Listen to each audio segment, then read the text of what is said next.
የኔ ውዶች የኔ ምርጦች ዋው ዋው ዋው ዋው ዋው ዋው ዋው ዋው ዋው እኔ በጣም እልልታ ጨንቆኛል። ልልልልል ነው በቃ እኔ መዳም ቤት መሆኑ መዳም ዛሬ መኖሯ ነው በቃ እኔ ጭንቅ ያለኝ እንጂ ልልልልልልልል በየቤቱም በቃ ውጥል ያደረገው ነው በቃ።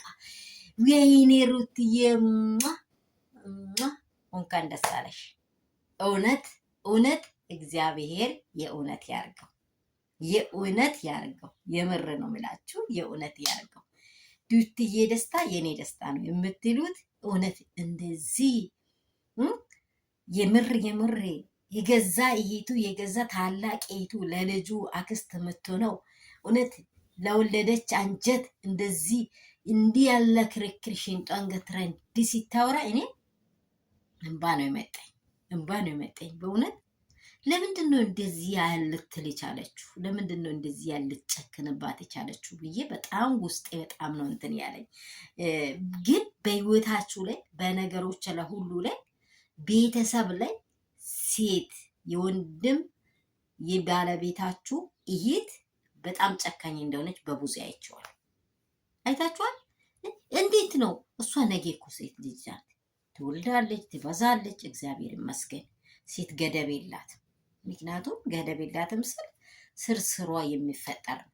በቃ እሷ ስትወልድ የእሷ ልጆች የሚበዙ ነው። ለነገ ምን እያሳድራሉ ለልጆች ማለት ሲገባት እንዴት እኔ እንደምመለከተኝ ከሆነ ማለት ነው እንዴት ኤፍሬምም ወንድሙ እኮ ለአብርሽ ሲጋ ወንድሙ እኮ እሷ ምን በምን ተለይታ ነው?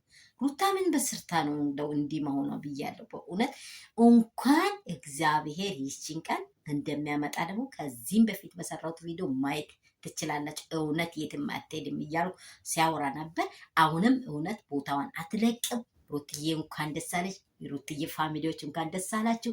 በዓለም ዙሪያ ያላችሁ ውድና እንቁ የሆናችሁ የኛ ቤተሰቦች የሩትዬ ፋሚሊዎች ብያችኋለሁ። ልፋታችን ከንቱ አልቀረም። ክፉን ነገርን ነው እኛ የጠለነው፣ ክፉን ነገርን ነው፣ ሌላ ነገርን አይደለም። ሰላማችሁ ብዝዝት ትርፍርፍ ይበል። ይህን ቪዲዮ ሼር ላይክ አድርጉ።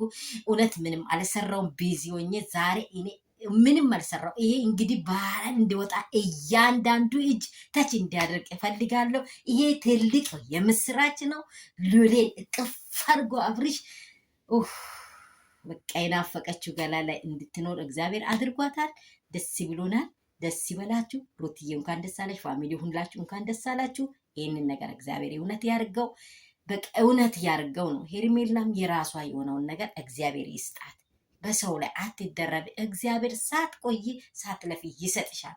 ተረጋጊ፣ እንደ ሴት አስብ። እውነት ይሄ ምክር ነው የሚሰጠው። ኦዲየንሶቿ ሁላችሁ እንደ ሴት አስቡ። ሴቶች ናችሁ እናንተ። ትዳር ሲሰራ ግን ደስ ይበላል። 20-30 ዓመት ላይ ትዳር ተፋቶ የተጋቡ ሰዎች አሉ። እግዚአብሔር ያልቆረጠው አይቆረጥም።